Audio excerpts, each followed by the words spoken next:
Welcome to the Women's Hoop Show. We are into round 2 of the playoffs, the semis, and we already have some stunners. There is so much to unpack.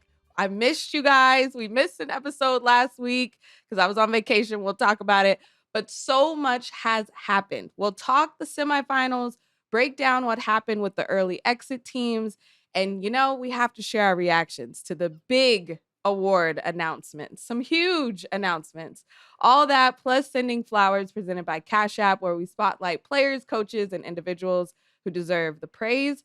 Also wanted to say thank you to everyone who bought merch. I cannot wait to see you rock it. Make sure to take pictures, tag me, share it so I can see all the Women's Hoops super fans. Also, I got your messages. If you wanted to buy something and it was sold out, we'll do it again in the future. But thank you for your willingness, and I can't wait to see you guys rock your stuff. It's going to be awesome. All right, there's a lot to discuss here. Let's get into it. Autumn, hey. Hey, girl. Hey, Jordan. How are you? I'm doing great. I'm doing great. Yeah. You're refreshed. That's why. Refreshed. We both took vacations. Yes. And were they needed? Much needed. Were so needed. Tell us about your vacation because it looked beautiful. The waters were extra blue. You were on Do Not Disturb. I loved it all for you. I loved it. Oh my gosh. You painting the picture makes me depressed. Like post-vacation depression actually is a real thing. Like I want to go back. It's so very sad that I had to leave. I feel like once you get a few days, it's never enough. Like you're like, man, if I just had one more day or just 2 more days, it's never enough days. But I went to the Dominican Republic. Beautiful, as you mentioned, the blue seas, the white sand, the good food, all of that. Literally. Yeah, it was so nice. And this was the first time I had a swim out. I could never go back. Wait, we did too. We best investment ever. Out. Yes. Wait. It was so clutch. Literally. Absolutely. I'm a water baby. I will sit in water and just chill forever. To have a swim out and have that like accessibility whenever I want. I was in the pool nonstop. I was in water nonstop. And now I'm not. Now we're back here. But we love it because we're in playoff basketball, baby. But how was your vacation? Because you look refreshed. You are glowing, all the things. How are you feeling? Man, it was so amazing. We went to Cabo. We were in Mexico.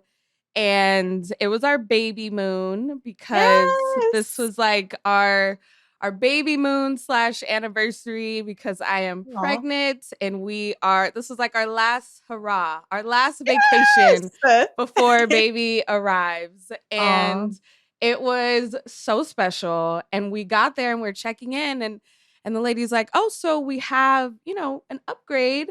A room with an ocean view. And my husband was like, oh, yeah, we'll do that. Yeah, let's upgrade it. And then she goes, well, we also have an upgrade with the swim out that's available now if you want it. My husband was like, yeah, let's do it. It's our baby moon. So we were so excited to have that. And like you said, now we can't go back. We're like, we're just going to budget that in the future so we can just start there because it was so nice.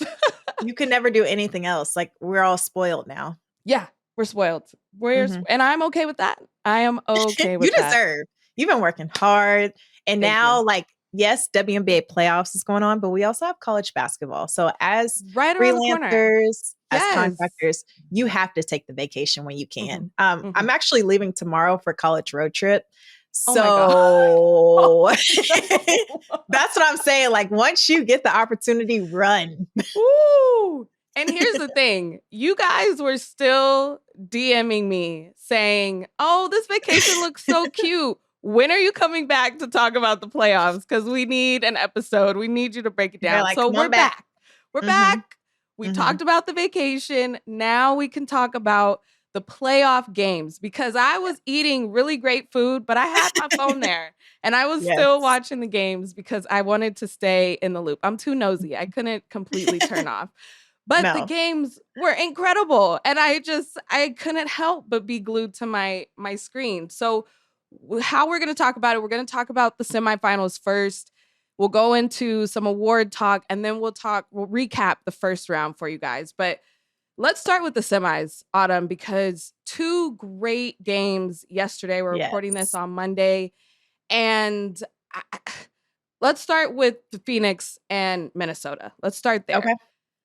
Phoenix lost 69-82 for the Minnesota Lynx. And at first, it didn't look like that. That first half, it looked like the Phoenix Mercury figured it out. They haven't played the Lynx since, I believe, July.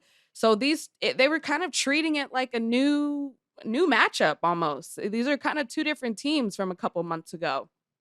But Minnesota came out, got the job done. What stood out to you from that game and just a matchup for this series? Yeah, you mentioned it. Phoenix looked like they had everything figured out. They had all the confidence in the world, taking down the defending champs in New York, Yes. a tough, gritty series in round one. And now you have a gauntlet going up against, the number one seed. The fact that the Lynx just looked championship ready, like they dictated the second half, paced off of their defense. Like Phoenix, they found a way any single time, like just try to get into the paint as much as they can. The Lynx allowed 42 points in the paint at first. They got it down to 12 in the second half. So the fact that Phoenix was finding a way, through Alyssa Thomas, finding different ways to cut and find different opportunities, different lanes to really pound the paint, that was huge in that matchup. But the fact that the Lynx knew what was going to win this battle is defense and limiting AT as well. AT only scored 2 points in the second half. She had 8 points in the first quarter, 8 points in the second quarter. Third quarter, only 2. In the fourth quarter, she was scoreless. So that's a lot of what the Phoenix Mercury does is through Alyssa Thomas. She's the heart and soul of the team. And just hustle overall. I just feel like Minnesota on the offensive end, they have a lot of closers as well. Courtney Williams had a game. Yes, she provided a lot of scoring, but there were some big time, playmaking moments she had to deliver. And she delivered in timely manner. She had 23 points, 7 assists, 8 rebounds, just kind of like that triple threat performance and set the tone throughout this game. Kayla McBuckets had some phenomenal threes down the stretch, 4 threes, ended with 21 points, and Afisa Collier, 18 points. So they all combined 62 together. This was a statement way to close out, and that's going to help you win a championship and help you advance forward. Oh, for sure. I mean, the thing that I'm starting to expect with Minnesota is that it is not going to be the same first half and second half. Sometimes that can be to their detriment, but most of the time, their third quarter is going to blow you out of the water. You think that you have them, you think you have them figured out. Like you said, 47 or 42 of their 47 points in the first half for Phoenix was in the paint. That set a WNBA playoff first half record. So Cheryl Reed went into that halftime and said, get them out of the paint. Stop letting them get layups and cut. And they were just slicing through their defense, which you don't typically see from the Minnesota Lynx. And, Cheryl Reeve said Courtney Williams was that voice in the locker room at halftime saying, we need to turn up. And I'm sure we can all imagine that Courtney Williams being the vocal leader there. Yes. And they have another gear. And it is so cool to continually see that in the postseason, in the playoffs. We saw it against the Valkyries too. They can just turn it up when they need to win a basketball game. And that is so important when you have this type of team and when you're going up against this caliber of talent. I will say Phoenix looked a little sluggish down the stretch. I think that quick turnaround after you just battled the Liberty, I don't even think they had 48 hours before they were stepping onto that court. And that is something that I think is an overarching theme with this playoff format. But Yep. the Lynx were able to get it done in 2, so they had a lot more rested legs. And I think that was something that you could see too. Yeah, when you're shooting 13% from beyond the arc, like that's so glaring to me. It was 3 for 23. You can't win road games and playoff games in this fashion. Like, yes, Ka had 22 points. Alyssa Thomas, as I mentioned, most of her scoring came in the first half. A lot of fatigue down the stretch in the second half. Satu Sablé was held to just 10 points, and she's coming off a phenomenal series after flushing game 1 in the first round and then just dominating through and through.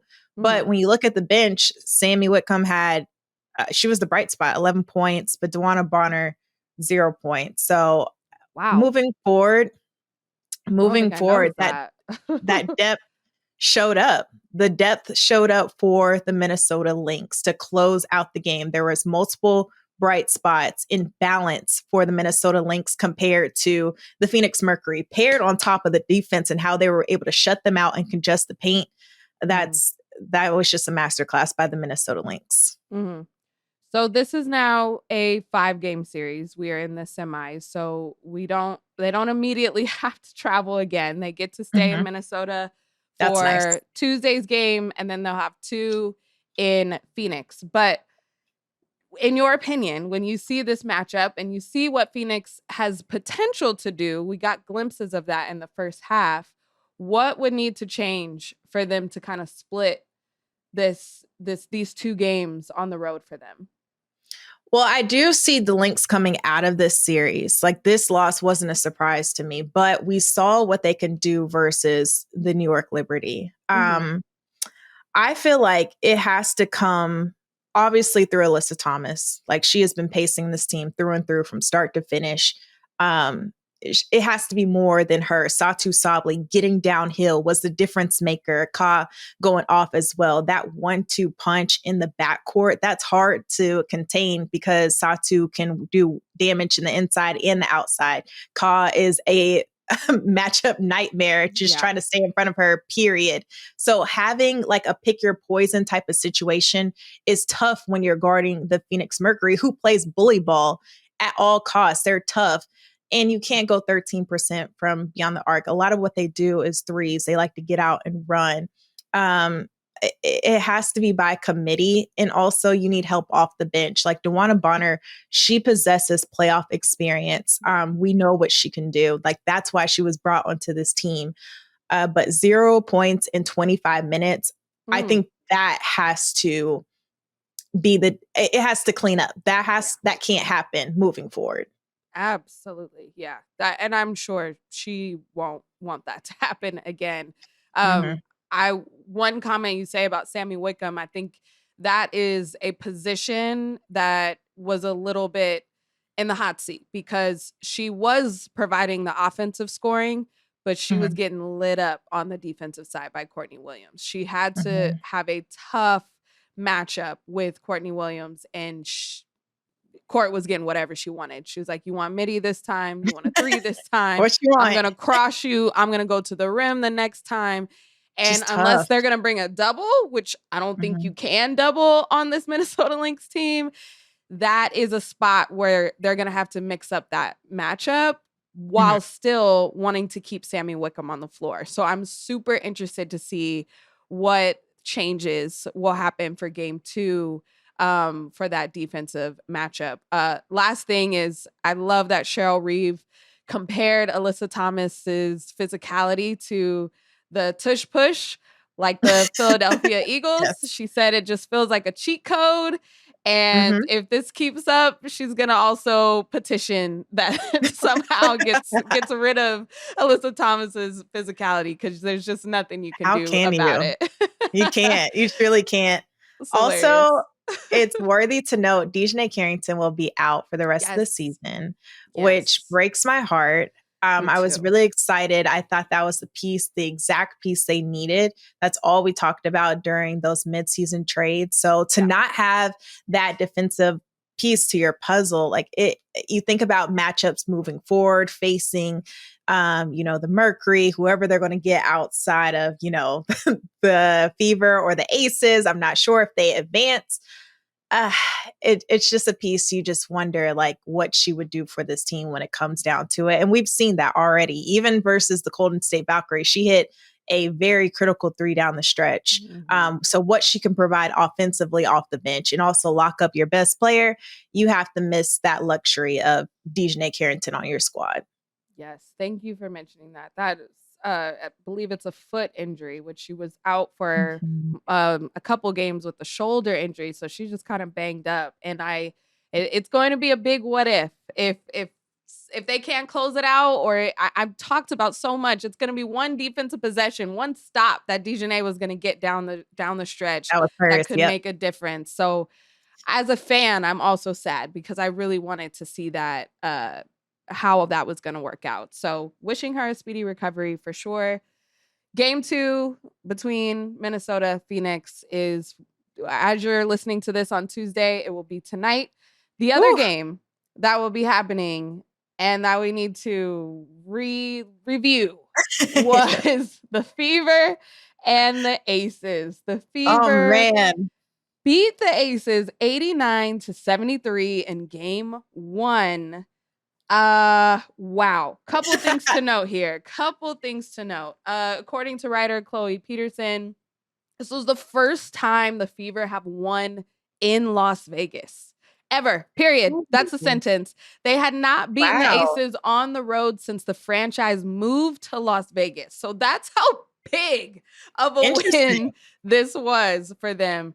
Kelsey Mitchell also made history by scoring a playoff career high 34 points and was the most points by a WNBA player in their first career semifinal game. She's been waiting for this moment for so many years. And I'm so happy for her because she showed out a 30-piece. They completely ruined the celebration of Asia winning her MVP, which we'll talk about. But this was the first time the Aces had lost at home since August 2nd as well. So a lot going on. But what did you see? Because they don't have an answer for Kelsey Mitchell. That was kind of no one does. No one has an answer. She is a problem left unsolved. And I don't think anyone will have an answer. You just try to pray and stay in front of her as much as possible. But Indiana, they've been taking games, snatching them. Like they do not care because they've just been faced with so much adversity. Like nothing phases them. They went on the road versus a very high Aces team and had a signature postseason win in the semis. Like game 1 set the tone. They've already had confidence from game 2 forward when they faced the Atlanta Dream now here in the Aces. Like this isn't your typical Cinderella story anymore. This isn't just a feel-good story. It wasn't luck. They're not just surviving. They are truly advancing in dominant fashion because that was a 16-point victory. Yeah. It was dominant. It wasn't close. Like, are you kidding me? It wasn't close. They're not like just by the skin of their teeth getting out of this one. Like they put the Aces away in dominant fashion. And that's just credit to the experience they were able to bring in into their fold. Like Kelsey Mitchell, this is her second year in the postseason, and she looks like no stranger to it whatsoever. 34 points is ridiculous. Like absolutely unstoppable. No one has her figured out. She's playing so aggressive, downhill, a woman on the mission. Like it's hard. Like, you try to get in front of her when she's going downhill, but she can also step back and pop a 3 in your face. Like I would hate to guard Kelsey Mitchell. Oh my God. Worse. That's going to be in your nightmares. Like, please do not put me in front of her. I gotta guard Kelsey. Come on. Woo. Like, and Aaliyah Boston too, they're in this together. 2 years of postseason experience. And no, she didn't have a big night offensively, but who is on the scouting report? Who's your personnel that you're looking out for? Is A'ja Wilson. How do I slow her down? In Aaliyah's young career, she's mastered that. Like, yes, offensively, she has grown so much. And in the W, But defensively, you can't say enough about what she's been able to provide and how she's been able to be physical and take players out of their comfort zones and their spots. Like Aaliyah Boston was the unsung hero. That's weird to say because she's one of the top players on the Indiana Fever. But to make A'ja Wilson uncomfortable, that's all you need to do. Because once you blow up that piece and no one around A'ja is stepping up, you've won the game. And they did. So yeah. I just love this story for the Indiana Fever. But back to experience, like bringing on Odyssey Sims, who's had plenty of postseason experience. Aerial Powers and Natasha Howard, they're WNBA champions. They've been there before. Bree Turner and Shea Petty have extensive playoff experience with the Phoenix Mercury. Like there's so many different pieces that knows what it takes. Odyssey Sims, I think I've already mentioned her. Yeah. But there's so many pieces that have this experience in postseason that it's blending together beautifully. And that's credit to Steph White for knowing that personnel and blending it together in a system that works for everybody. We talked a lot about the last episode we did together about pressure. And this team talked about how they have no pressure on them. There is zero pressure to win anything because they are so banged up and they don't have Caitlin Clark. Like this is kind of allowing them to play a little more free because of that pressure not being there. And that's important too. We talk about how it's so easy to kind of get clinched up because all the pressure's on you, but to play so freely because no one is expecting you to even be here. I was not expecting them to be this far. Everybody raise your hand. So it's everyone. Yeah. We did not expect this. The Fever posted the ESPN predictions where not one person picked them to get past Atlanta. And so when you have this, you're kind of playing on borrowed time. Like nobody expected you to be here. So why not just keep shocking everybody? And that freedom is what's been so fun to watch. The thing that how they beat the Aces was speed. You have Kelsey Mitchell, who is so fast, you can't guard her. But then it was Odyssey Sims passing. It was like they are commanding so much attention that there were back cuts, there were slashes, that they were just picking apart the Aces defense, and they didn't have an answer. I mean, that's what Becky Hammon pretty much said. We don't have an answer for Kelsey Mitchell. And that everything that goes with Kelsey Mitchell, the playmaking, the passing, the scoring, the attention, all of that she gathered, she took it all. She scored all the points and got people open as well. And to your point about Aaliyah Boston, the MVP, A'ja Wilson, scoring 16 points and 13 rebounds, you say, okay, that's somebody's best playoff game. But for the A'ja, that's doing really well. She shot 6 for 22. You know, that's not her best. So that is a win for the Fever to definitely limit her. I think on the Aces side, Dana Evans came in and got some really great minutes off the bench, scoring 14 points. But Jackie Young got 19. I don't think it was their offense. It was totally their defense. And that is something that they have preached over and over all season long. It was their defense that got them that winning streak. And it was kind of absent. I think the defense was on vacation with me in Cabo. I don't know where it was, but it definitely needs to come back if they don't want to be upset, because the Fever they have all the confidence in the world. They are a 6 seed. They are a 6 seed. They don't care. They don't see a number. They do not see a number in front of their name. They're like, all right, who we got next? Bet. They've been doing this all season long. And I really feel like their adaptability all season has been their superpower. Nothing has fazed them. Like they're problem solving on the fly every single day throughout this regular season. That's been their story. Like, how do we figure this out? How do we find a way to win? And that's what makes a championship contending team, is when you find different ways to win, when you can go to different players. And Kelsey Mitchell, she's been putting this team on her back. Like, I hope more people put respect on her name. Yes, she was, on that all WNBA team, but like this can't be lost in the sauce of what she's doing. And for the Aces, they can't revert back to like their play before All-Star break. Like you mentioned, the defense, like they can't go back to that because they only need 2 more. The Fever only need 2 more, and that's not far-fetched for this team anymore.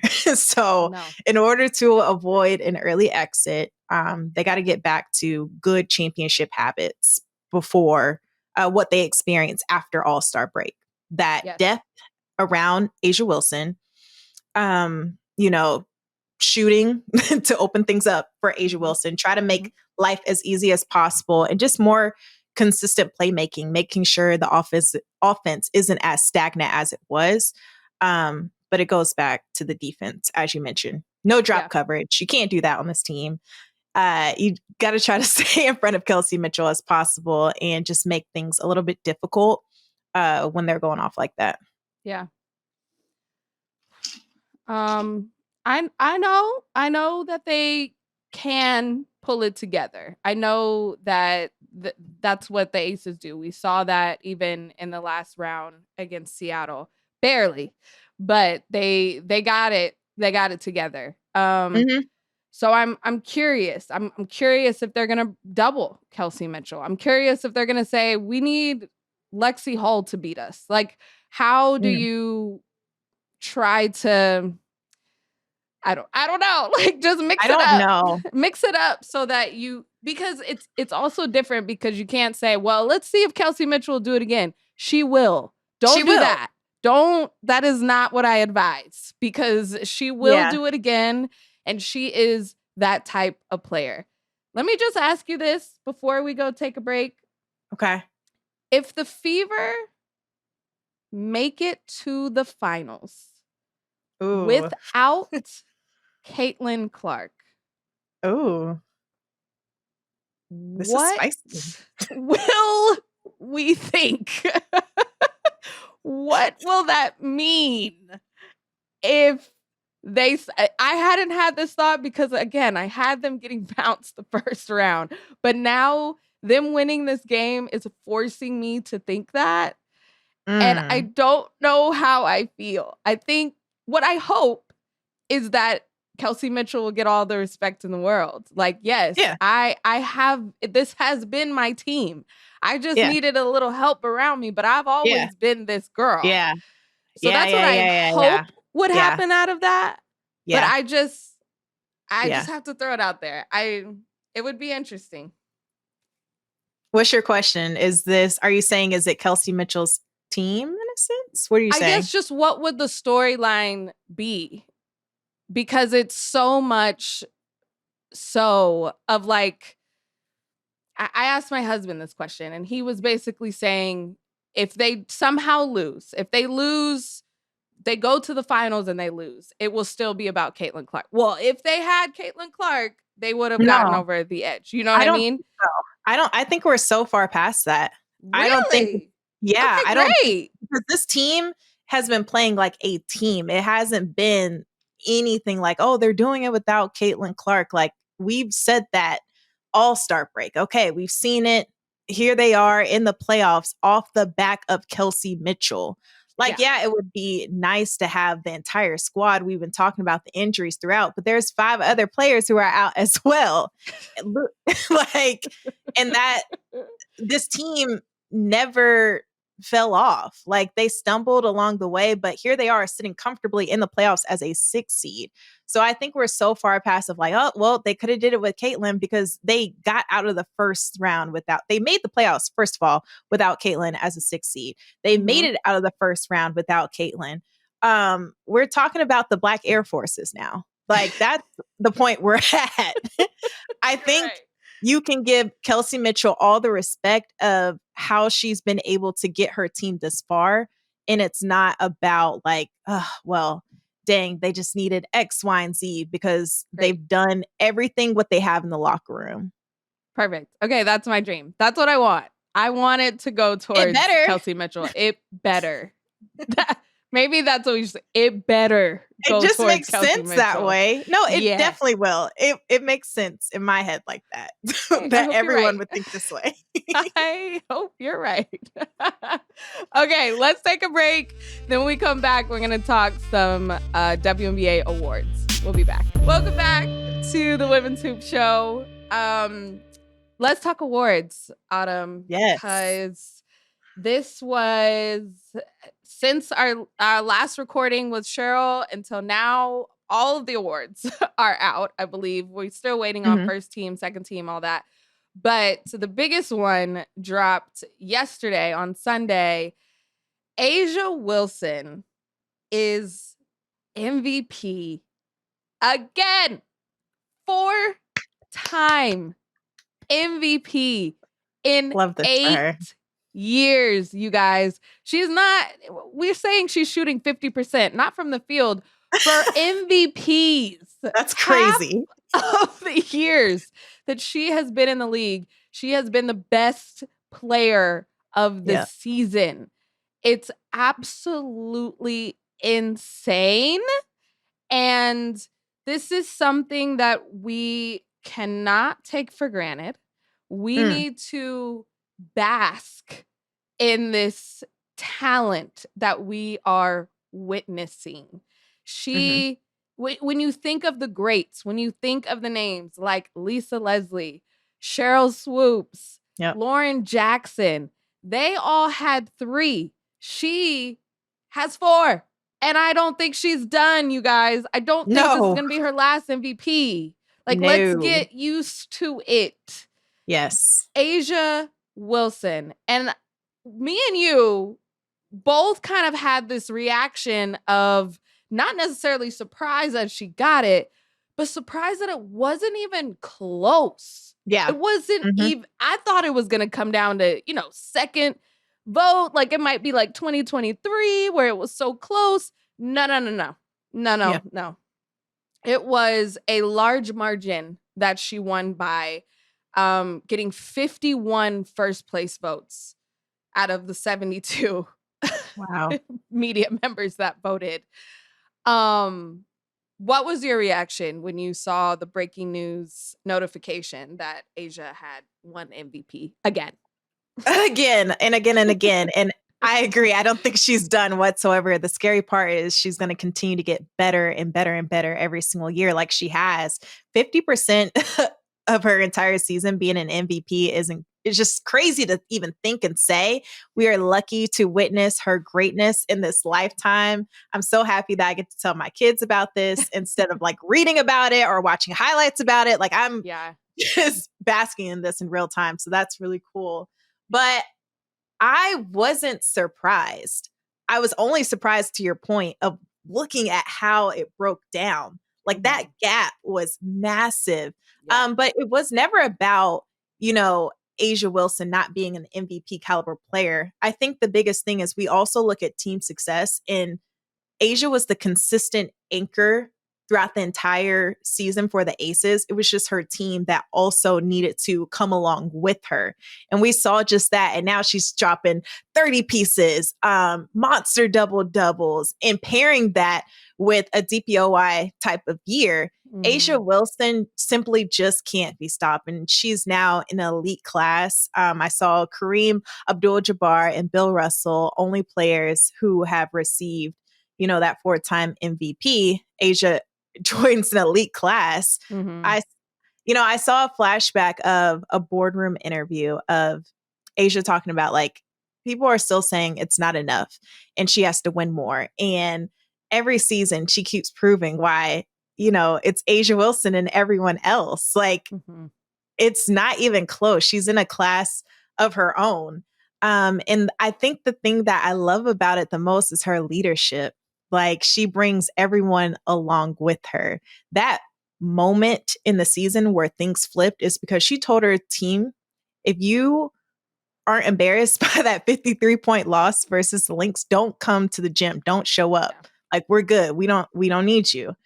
That's that leadership, that fire that she brings. And, the total package just keeps getting better and better, and she brings others along her, and you want to play better for Asia and alongside Asia because she demands that greatness. Like that aura that she has is just incredible to witness. But I wasn't shocked of the 4-time MVP. Super happy, super proud of her.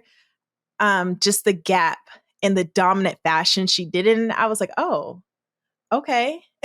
Heard you loud and clear. Asia Wilson is that girl. Yes, absolutely. So she's undeniable is what my takeaway was. Undeniable. Nike did their thing with the commercial and Cheryl Lee Ralph narrating it. She is who she thinks she is. The trophy case is overflowing at this point. There's not enough. There's too many awards in there. I loved Bam surprising her at the practice facility with the award. I'm like, oh my gosh, this is like the WNBA's dream to have their best player be with an NBA player. Like they are milking this, but it was so cute. I loved it. And I also love what Becky Hammon said. You know, I pulled this quote because it was so good. She said, "I'm sorry that you all were born at the same time as this player because she's not just generational. She's beyond generations. She's going to be the greatest ever. This should be her 5th MVP. And it's nobody's business whether it's her 13th or her first. Give it to who deserves it, period." Yeah. And that is such a strong statement. First of all, Becky's been dropping these one-liners, these quotes all season long. She did one for the Depoy Award too. But it's true. Like it got to a point where, you know, we had to really sit back and reflect and how the storyline has changed throughout this season and how I just really thought it was MVP. Like I just really was like, this is Fee's year. But when you look at the numbers, when you look at the data, you're like, yeah, no, it's gotta be Asia. Like it just, even though Fee got a 50-40-90, that's what a lot of Minnesota fans are saying. How do you not win MVP with that? Elena Delle Donne won MVP when she got that. But I think the biggest Achilles heel of it is Fee missing a quarter of the season. And you just only doing it in 33 games is still super impressive. But when you have just a bigger pool and it's still at this type of level, that's just hard to go against. And, you know, Fee said MVP is an individual award. I'm looking for more of a team award. We won a championship and that's what she's focused on. So she said she wasn't upset or hurt about not winning the MVP. I know it had to sting a little bit just being a competitor, but I just came down with it and I was like, yeah, if she was playing in any other decade, maybe. But she's playing in the same one as Asia, and I'm so sorry for her. We are going to have this, you know, battle for years to come. They're so young in their career. And the fact that we're going to be going through this every single year. It's going to be Asia Wilson or Napheesa Collier. It's not the end of this for sure. But shout out to both of them. They provided great basketball every single game and delivered every single game. And that's hard to do. Like the consistency piece, I don't think people put that into, you know, consideration that they are consistently getting better. It's like, dang, they're so good. What the heck? How did they add to their bag after being already up here? It's that excellence that they strive for and how they make everyone else around them better. So I'm excited to see these battles and who comes out on top. But that trophy case for both of them is going to keep piling up. It is. It is. I don't want this to take away from the incredible basketball that we saw from Napheesa Collier, from Alyssa Thomas. Like still an incredible season. Alicia Gray being 4th and Kelsey Mitchell being 5th. Like those are still an amazing accomplishment. And that makes the league better. It makes the league better when there are so many options of MVPs. And I think that that's something that we need to focus on, that these were all great seasons and we all got to witness it. And how lucky are we? And Asia was just that much better. And that's okay because that's just who she is. And you live with it. You live with it. You can't even be mad at it. And we move on to the next award because she also got that one. Defensive Player of the Year. Her and Alana Smith tied. We got a co-Defensive Player of the Year. It's the first time that has ever happened. And the award was given out in the inaugural season in 1997. Never happened. They each got 29 votes. I think a lot of people were confused. The MVP is the only point system. Every other award is just one vote. So there is no tiebreaker because if 29 people voted for Asia, 29 people voted for Atlanta, that's what happened. So I'm sure maybe they might institute a tiering system for Depoy to avoid this in the future. They have to. But that was still a huge accomplishment, and I'm super happy for Alana Smith to get this award. But what was your reaction to the co-Depoy? Yeah, it's history, yes, but to your point with the point system, I want more consistency moving forward in how each award is weighed and handled, because we can avoid situations like this. Because yes, it's an incredible milestone for Alana Smith, who's getting this for the first time. Asia Wilson adds another one, but for me, it's like, dang, I want this moment for myself. You know what I mean? Yeah. I want this award to solely come home to me. And yes, they're both great defensive players. Obviously, Alana Smith anchored the number one defense in the WNBA, and Asia Wilson just brought her signature dominance every single night, leading the league in blocks, being that player that always makes you, she makes you feel her on defense. Yeah. So it's just tough that it had to be split in a way, but it kind of shocked me that we got two, but not surprised of who got it, because there were great defenders throughout the course of this league that we saw. To have the first ever co-defensive player of the year in history with them sharing this award, I just hope moving forward they change that system so we can have just one. But shout out to both of them. They're both undeniable in that sense where they both deserve the award. So I wasn't too mad about it. I didn't lose sleep over or whatever, but it just threw me off a little bit that I saw co-DPOY, so just has to be weighed differently moving forward, but I'm happy for both of them. I agree. I'm super happy for them. And I loved seeing how it unfolded by both of the teams' social teams. I love how the Lynx were the single graphic of Alana Smith, Defensive Player of the Year. Oh, and by the way, Asia Wilson also got it. Super fine print. This is Cody.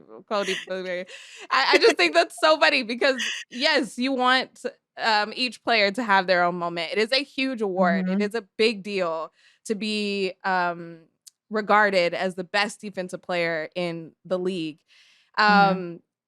Wilson tied Cheryl Swoops for the third highest number of times capturing top defensive player of the year. Tamika Catching still owns that record with 5 of them things, and Sylvia Fowles with 4. But again, Asia's not done. I don't think that's her last Depoy. I don't think that's her last MVP. So all these records that I wrote a whole book about, they're going to be wiped away. I already know it because it's inevitable. With her on the floor, it's inevitable. It's inevitable. Okay, I also want to shout out Natalie Nakase for Coach of the Year real quick, because that was something that I felt like it was between her and Carl Smesko. But what Natalie had been able to do first year as her head coach, expectations on 0, to get to almost upsetting the number 1 team in the playoffs. I know playoffs don't count, but just that whole journey in between there. Super, super excited for Natalie Nakase's future. I know it's how do you go from here? First year, you get Coach of the Year. But I think it's going to be great for them. And we'll talk more about the Valkyries later on. But I wanted to give you the floor because 6th Player of the Year hails from Atlanta, and it Yes, is it does. Naz Hillmon. You have been campaigning so hard for this all season long. I think you have shirts, have flags made, maybe. And this All is the things. it came true. Couldn't be more deserving. Please, please tell us how happy you are. So happy. Shout out to my girl Naz Hillmon. Like, she truly changes the games the second she checked in. And yes, later on the season, she did her big one all year that she moved into the starting lineup. That's just a testament to how much she means to the team. She's that instant energy. She's the vocal leader of this team. Anything you need in the right moment, she gives it to you. The way she was able to expand her game as a perimeter threat, like, this is a player that we saw in her Michigan days, back to the basket post. She had 50 in one game. I'll never forget it. And it was all around the rim. Now my girl is stepping out beyond the arc and popping threes. So I love how she expanded her game. And she's been a force to be reckoned with. Like, she has that quickness and strength to bang with bigger players inside, but also like take perimeter players off the dribble, off the bounce, and just be that mismatch for them as well.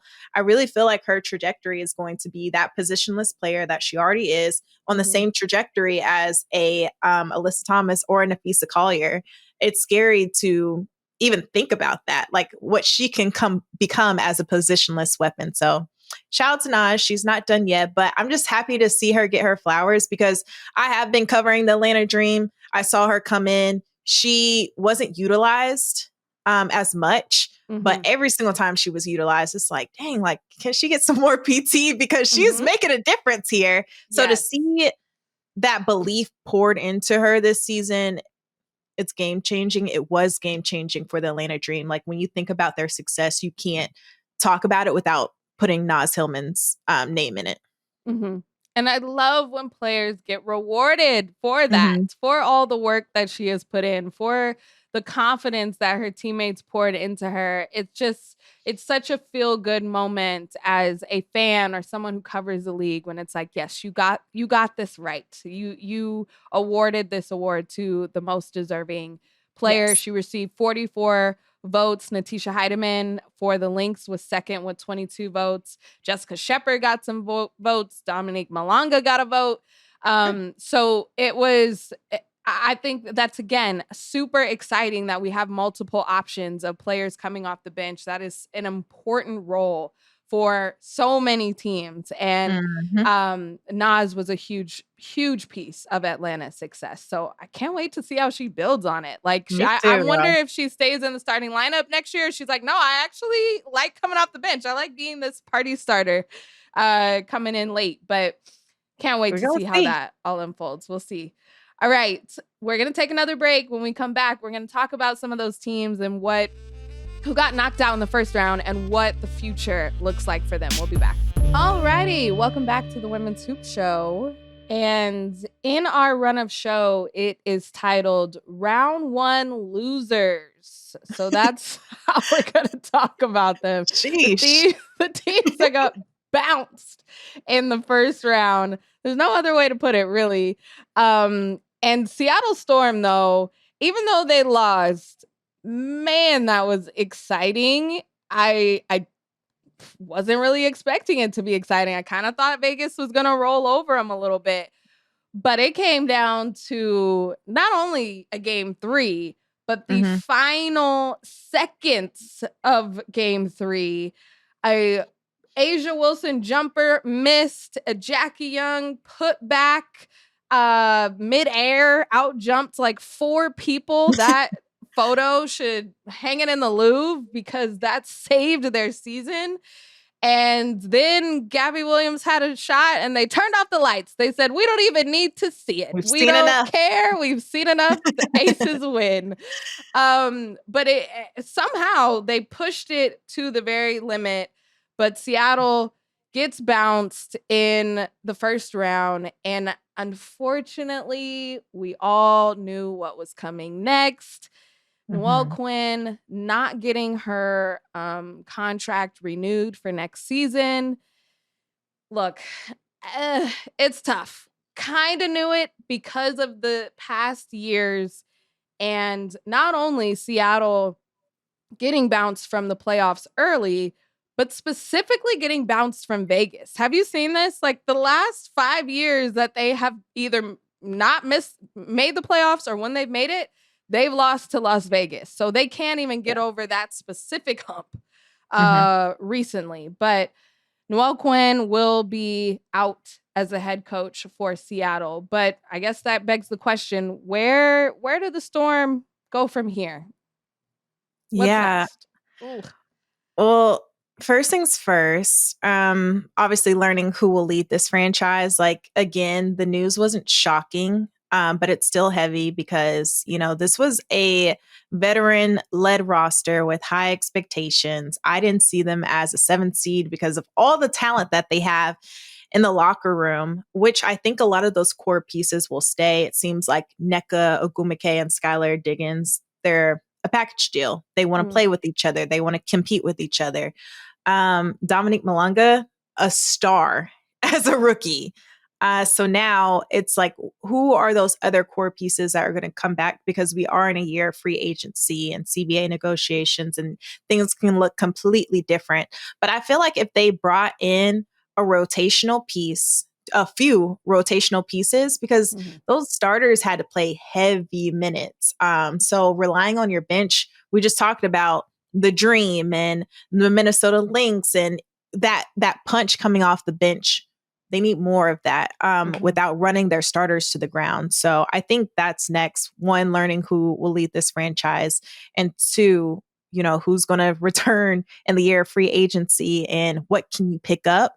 But they have everything in their locker room. It's just, how do they address those issues to make some noise in the postseason? Like, this team is very capable. This franchise is very capable.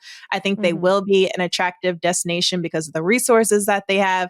It's just all about seeing who's going to lead that franchise and, see who comes along for the ride. For sure. I think it's a little bit of, historic too. This is not the standard for Seattle Storm basketball. You're entering a new era post Sue Bird, post Brianna Stewart, post Jewel Lloyd. So there were a lot of question marks of what it would look like. But I think still it was a win now mindset. It wasn't a rebuild completely with youngins, like it was very much, we should still be in the mix. And so it fell short of that. Like you said, the positive, even though there are so many unrestricted free agents, just like it is across the league, knowing that for sure you have Dominique Malonga coming back is a huge plus, a huge, huge win. Lexi Brown is also someone who is still under contract in 2026, even though in her exit interview, she was very vocal about how she was not happy with how this season went for her playing time wise. You also get Jordan Horston back next year, who was out with ACL, right? Nika Mule also went down with an ACL injury. Carly Samuelson was out with an ACL. Like, remember that? Remember, they were the fever before the fever. Like, they had season-ending ACL injuries in the offseason, and it was like, oh, that's different. That's a lot. That's a lot to take in. That's very true. You can't forget about that. And those are players that hopefully they can get back healthy and back next season.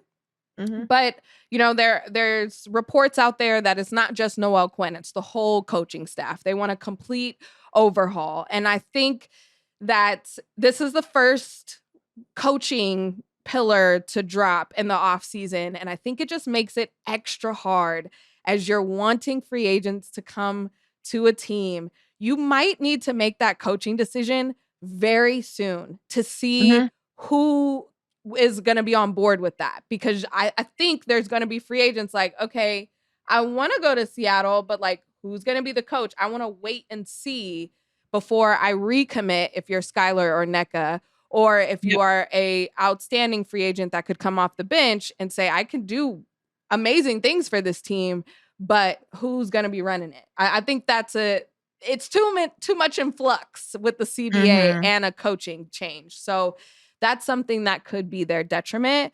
But again, you have some pieces under contract that will be back, and at least some solid building blocks to have around. Now you can just hopefully bring back Aneka and Skylar. I couldn't see them wanting to go and start over with another franchise I at this can't see point it in their either. career, you know? Mm-mm. So even though unrestricted free agents, we're going to see that 90% of the league is that, but they just know that they want more money in their contracts, but it doesn't mean that they're necessarily going to leave those franchises. So we'll see.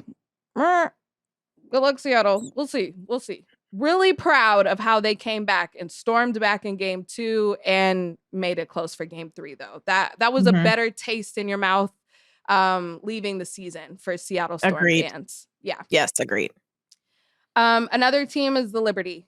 Did not think we'd be talking about the New York Liberty in this round 1 losers conversation. Crazy. But wow. Here we are.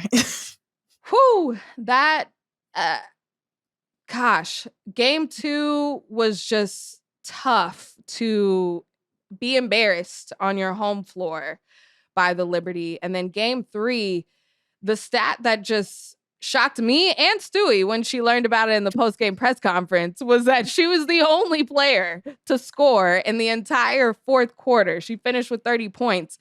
That cannot happen. That can't happen. No. On one leg.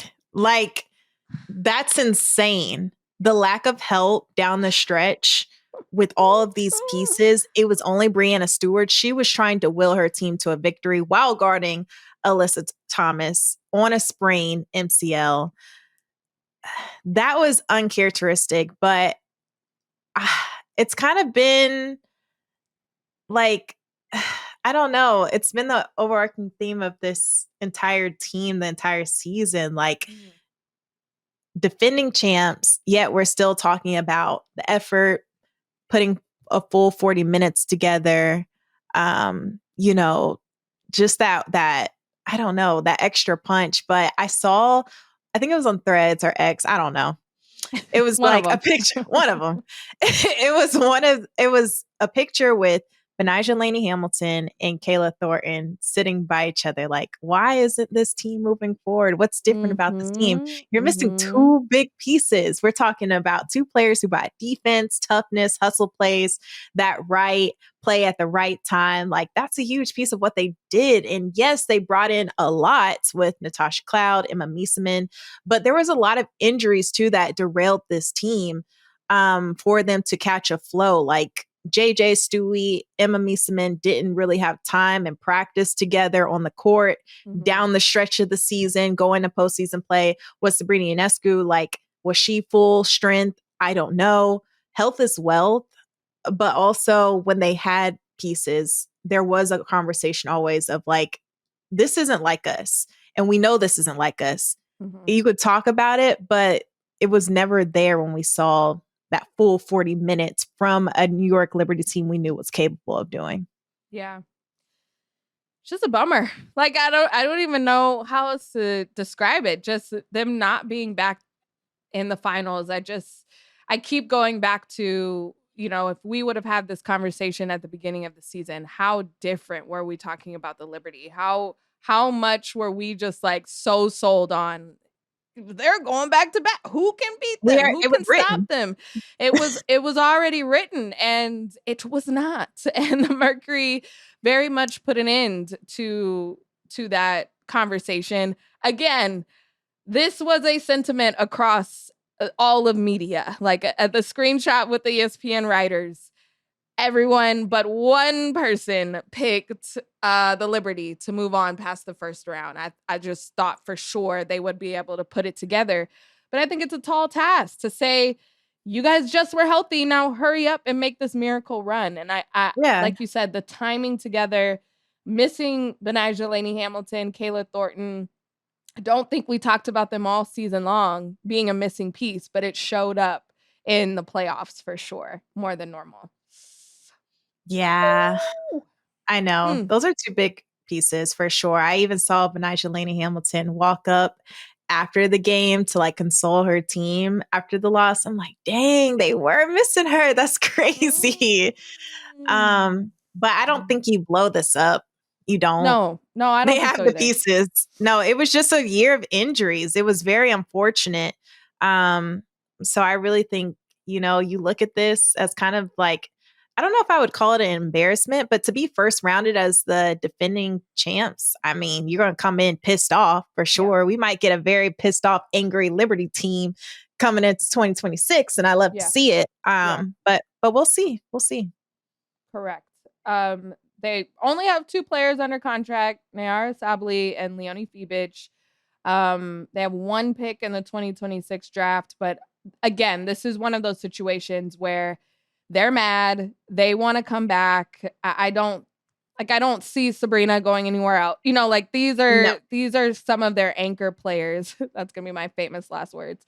But these are going to be some of their anchor players are going to be back. And I can see this team running it back, potentially with the Benijah Laney Hamilton, with some of those pieces that were out next season. So we'll see how the New York Liberty, if anything, I have faith in their front office. Very few I can say that for who other teams in the league, but I do have faith in the New York Liberty to be like, okay, what's missing? Let's figure this out. Yeah.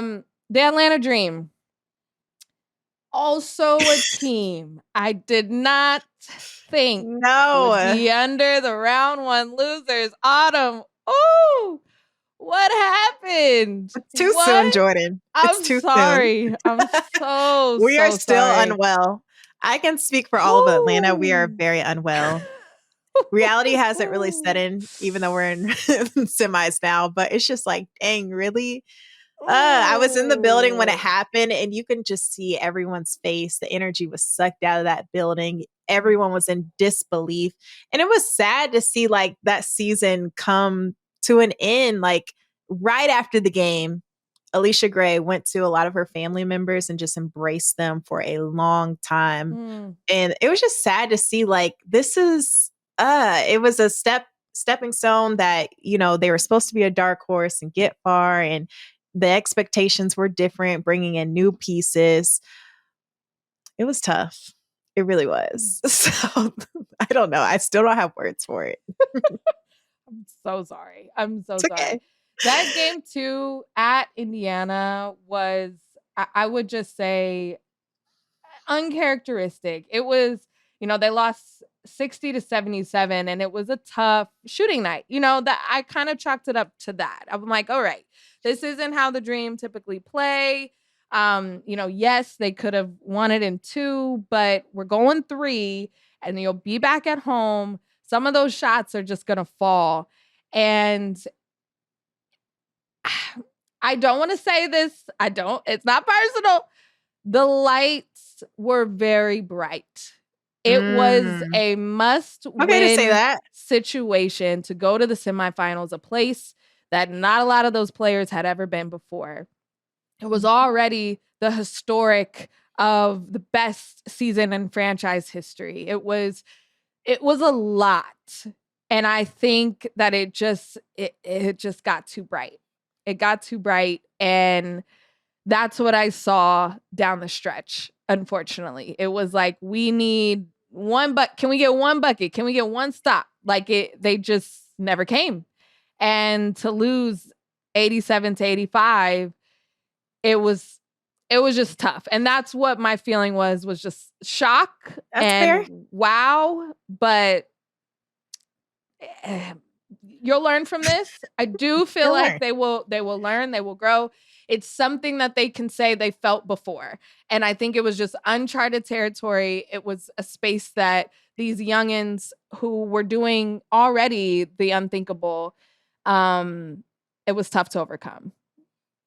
I think that's fair to say. I feel like maybe this wake-up call was needed to have that championship DNA. Like the standard is totally different now for the Atlanta Dream. Yes. It's no longer about making the playoffs. It's about contending now. So the next step down the stretch, like you have to show poise in high stakes situations. You have to close out in dominant fashion. You have to put together a full 40 minutes. This is something this team has been saying the entire season, fourth quarters, third quarters, that lapse. It can't happen. So I think that heartbreak kind of shows you and teaches you what championship DNA really looks like as a team.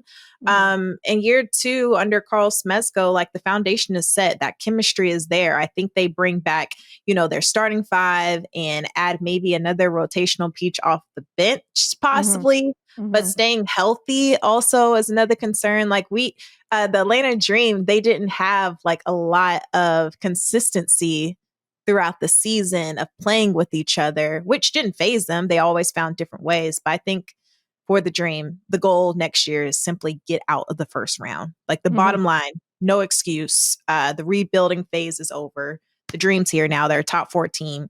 It's time to contend for sure. I love what you said. The expectations are different now. It was a huge moment to get the win in game 1 because that was their first postseason win since 2018. And it was just that to celebrate. Now we need to say, no, how can we be celebrating a banner? And you have the talent to do it. Like you really do. And they are some really talented players and pieces of part of this team. I'm excited. I'm excited and high off the Atlanta Dream every single season. I swear. Can I add one more thing? Yes, please. The 1-1-1 might have messed them up too, because going in Gainbridge Fieldhouse, that energy was electric. And the Indiana Fever, they fueled their energy off of that. They literally took all of that, put it in a bottle, and took it to game 3 with confidence.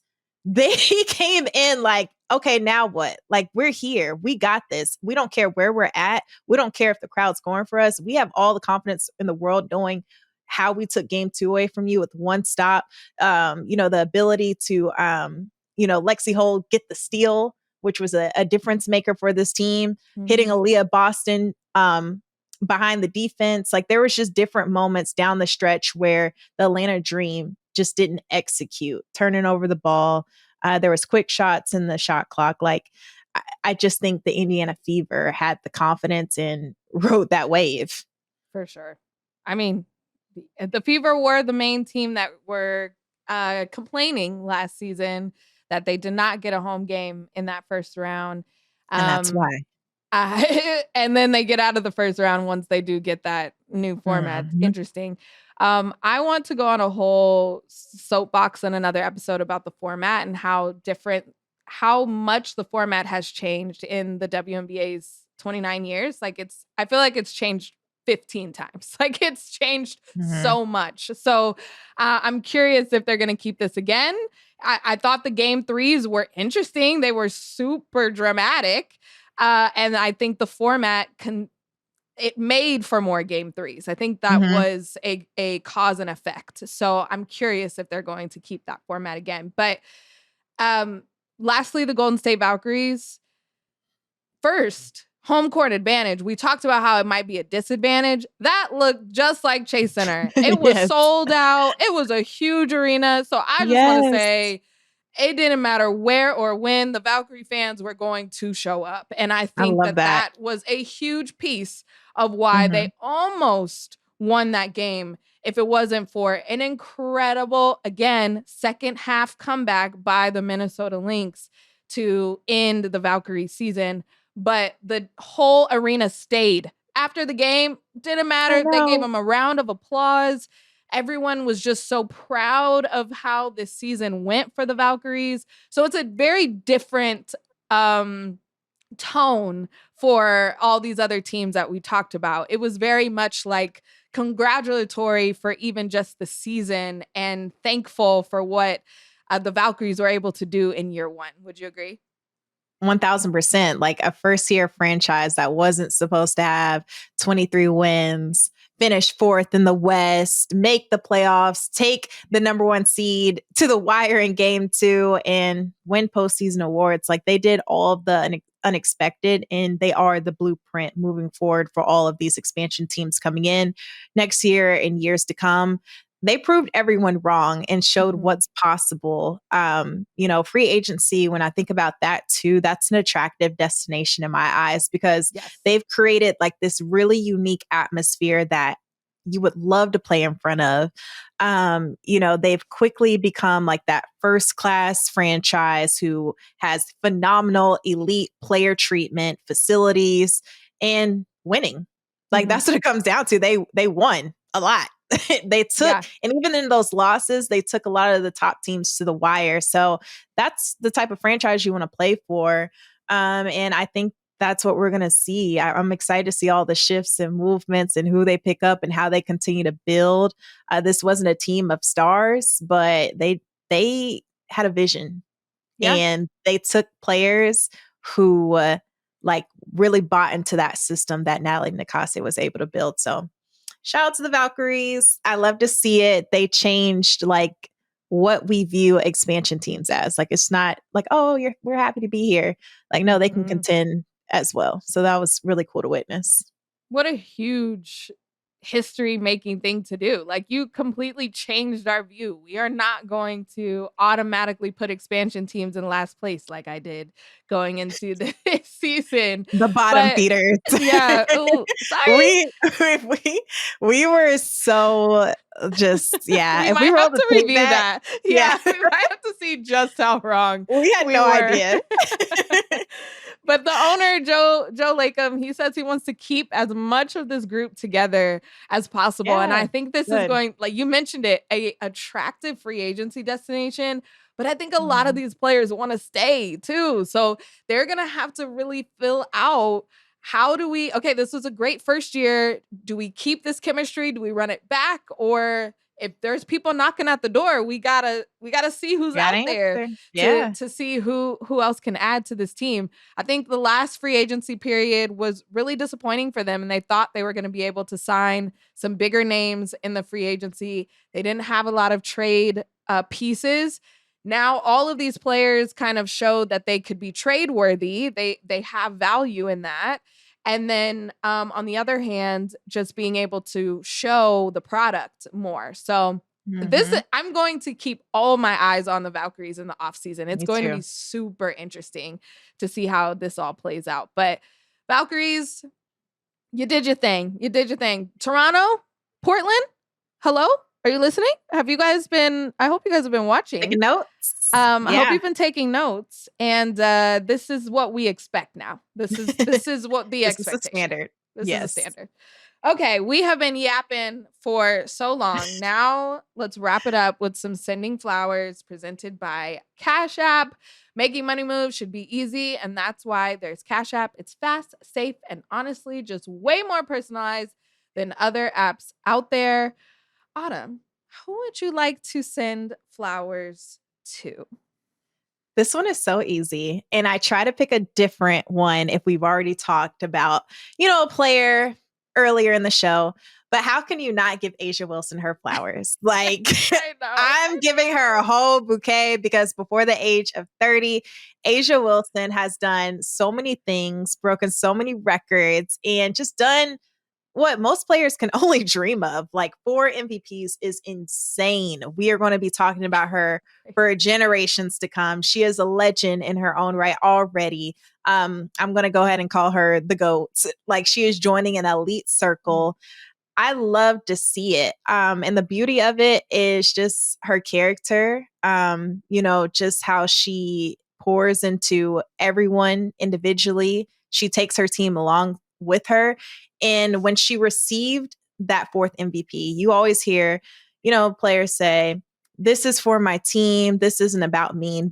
But I feel that with A'ja, like I truly do. Her tears, her emotion, that says a lot about who she is as a person. Her genuine tears, like the more emotion she pours into everyone. She credits her parents for that success. Like it's always bigger than A'ja Wilson herself. So I feel like the flowers are so well deserved, but it's about time. Like I feel in these past few years, A'ja Wilson is truly getting the recognition she deserves, not just as a player, but as a brand, as a cultural force. She is unapologetically herself too, while elevating her franchise and elevating her game.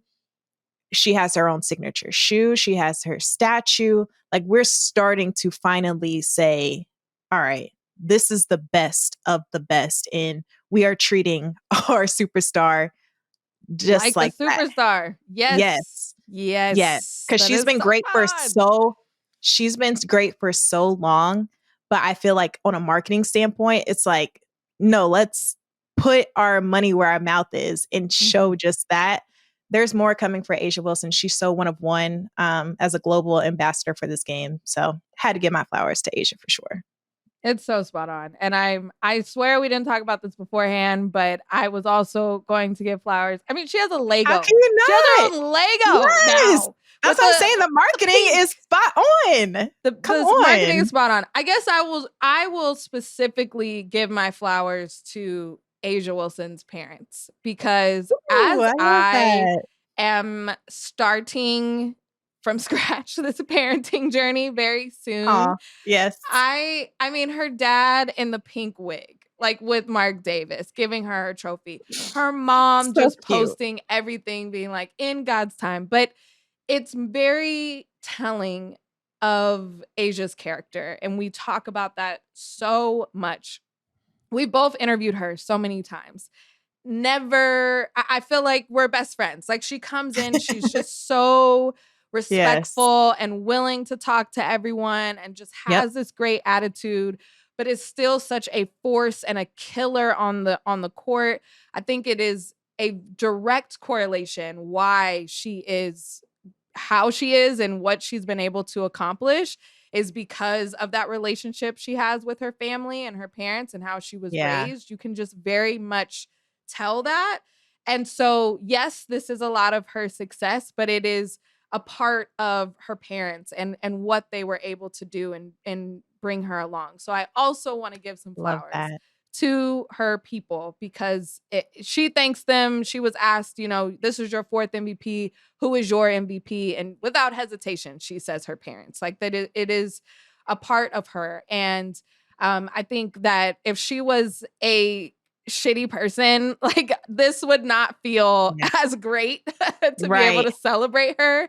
And I think it's why we're so happy and elated for her because of the type of person that she is. So again, all of the bouquets going to the Wilsons. To the Wilsons. We just got to. I love it. And I can't wait to see what color wig she has next year because with the silver and the pink, she is MVP. So we'll see what color. I feel like it's going to be a betting line somehow. Right. It has to be. I don't even know. I don't even have a guess. I don't either. Maybe that'll be a part of our season preview, our guesses of what wig she'll have. All right. I have time. Whew. We got time. Let me think about it. All right. That was Sending Flowers, sponsored by Cash App. As you heard me say at the top of the show, new Cash App users can use our code to get free money. Use our code HOOPERS. Send $5 to a friend within 14 days, and you'll get $10 right in your account. Thank you, Cash App. And thank you, Autumn, for taking it away. We yapped about all of the things. We were yapping. Can't wait for game 2 on Tuesday in the semis, and we'll have a lot more to talk about next time. Thank you. Thanks for tuning in. If you enjoyed today's episode, be sure to follow on your favorite podcast app so you never miss an update. Your support means the world. And if you're feeling generous, leaving a quick rating or review helps more Hoops fans discover the show. And you can now see us on our brand new YouTube channel. Make sure to like and subscribe there. Shoot us an email at women'shoops@odyssey.com to tell us what's on your mind. We want to hear your hottest takes, your burning questions, and all your feelings about all things women's hoops. We just might feature your note on the show. That's women'shoops@odyssey.com. The Women's Hoop Show is an Odyssey original podcast hosted by me, Jordan Robinson. Today, our co-host was Autumn Johnson. Our producer is Phil Switek. Our video team is led by Kurt Courtney and includes Tim Meikle, Evan Cox, Allison Jeffrey, and Lauren Vieira. Our executive producers are Greg Holtzman, Asha Saluja, Danny Freisinger, Maddie Sprunkheiser, and Leah Reese-Dennis. And special thanks to Moira Curran and Josephina Francis.